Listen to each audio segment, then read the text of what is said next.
You got a couple guys coming off of losses, both of these guys right here, 2 in a row for Barriault, 1 for Stoltzfus. But Stoltzfus has flashes, man. I mean, Barriault does too, but Stoltzfus has flashes where you're like, yo, this dude, he can get it. And then you find yourself in a fight like he did in the last one against Bruno Ferreira, where you're like, bro, you were winning, and then you suddenly and quickly were not. But AJ, I have something that I need to share here from Dustin Stoltzfus, and I'll see if I can put this, overlay it on the page while I'm reading it off. But let me solo out and just read it here, and I want your take on it after.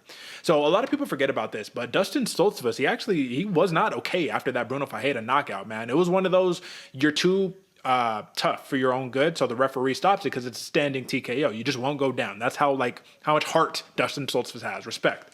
But this is a Instagram post that he put up shortly after the fight. He says, "Not much to say here. I strayed from the game plan at the end of the round. I feel like a fraud. I'm better than this, and I owe it to the amazing people who support me to do better.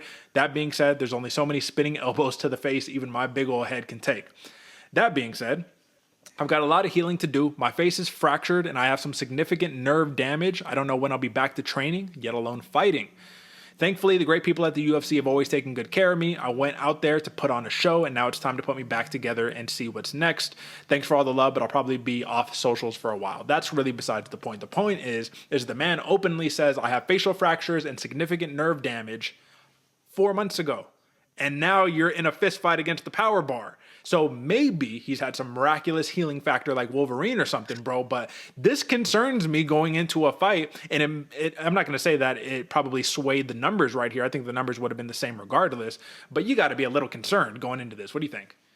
Oh, absolutely, Derek, especially for how durable we've seen Dustin Stoltzfus be. Too durable for his own good, like you were saying, man. You go into a fight, you can only eat so many elbows, so many spinning back fists. Like things happen, man, and Stoltzfus, he can take a wallop, but I don't know if it's the best for him going forward, especially how he likes to fight, right? He likes to keep the pressure. He likes to fight on the front foot. He has other ways to get it going, looks to grapple, looks to keep that pressure, but it can't always find himself, especially with a strong opponent like Barriault is going to be. This seems like one of those fights where you might have taken more than just 4 months off to actually recoup on this one. Yeah, man. And with this matchup, they're not doing him any favors, but it makes sense. This matchup makes sense just for where both of these guys are in their career. Now let's talk about strength of schedule. If you're looking at the power bar right here, you got some losses, man. But look at 3 of these losses. Joe Pyfer got knocked out. Chris Curtis, decision. Anthony Fluffy Hernandez, submission. Like, those have all aged so well for him. And then wins over Eric Anders and then Julian Marquez, which the Marquez win, that kind of faded into obscurity. But win is a win is a win. Dustin Stoltzfus, his losses: GM3, Gerald Mearschart, Abus Magomedov, and Bruno Ferreira. Wins against Dwight Grant and Punahele Soriano, which really only the Soriano win holds up. So now that we have reviewed all of this, what do we know? We know that Marc-Andre, Barriault, and Stoltzfus are both slow starters. But the difference is Barriault builds, and Stoltzfus just depends on if he catches his confidence right here. So game plan for Stoltzfus, what is it, AJ? Find the takedown?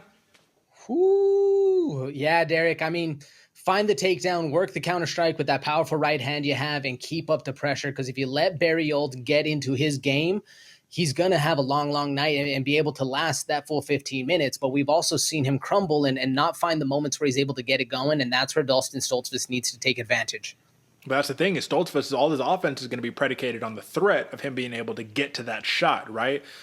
Marc-Andre Barriault is a sprawl and brawler if I've ever seen one, man. 6 significant strikes landed per minute with 67% takedown defense. That's what you're looking for a sprawl and brawl fighter.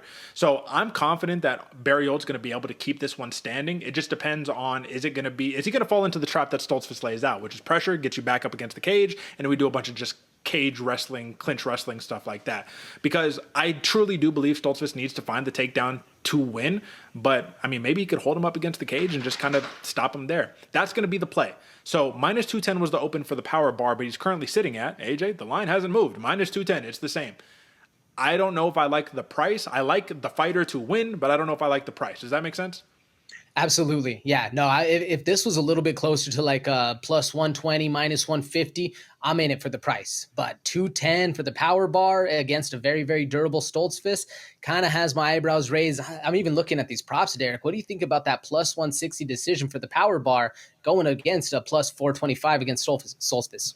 Until I remembered the facial fracture and nerve damage, I was all over it. But then it made me think, can Barriault find himself a finish? 2 knockouts, 1 submission in his 5 UFC victories. That's a pretty high percentage, bro. 3 finishes in 5 fights. Like, you got to like it. It's not a sure lock that this fight's going to go over to decision, which then brings us to a play that we should probably talk about here. Apologies that I haven't done it yet. AJ, first time that we're bringing it up, man, but let me show you. 2.5 rounds. Minus 135 for the over, plus 105 for the under. What do you like there? Ooh, I kind of like the under, Derek. I know in the beginning I was saying the unders aren't really hitting, but plus 105 with the power bar, if he's able to get it going with the pressure that Stoltzfus puts on him, it makes sense. Which one do you like? I'm curious. I'm leaning towards the under, and the only reason that I'm leaning towards it is because if Stoltzfus finds himself in a fire fight, I like Barriault just in a rock'em sock'em robots type of fight right here. But if there's trepidation and they're both tentative and all that, then we can find ourselves in a long drawn out fight, which we would look dumb if we didn't take the over. So that's the betting game. That's what you guys come to this program for. And to give you a definitive pick right here, man, I'm gonna lean the under. Marc-Andre Barriault. I'm gonna take Marc-Andre Barriault, just as he is, money line him, you know what I mean? Just leave it alone and take the under if you're really trying to find some juice right there. But I think Barriault's the fair play. If you want to actually put it together in just a solo bet, do it. But as you could see earlier in the show, we parlayed him. So that's the play right there. Throw him in a parlay. Anything else on this one? Nah, brother.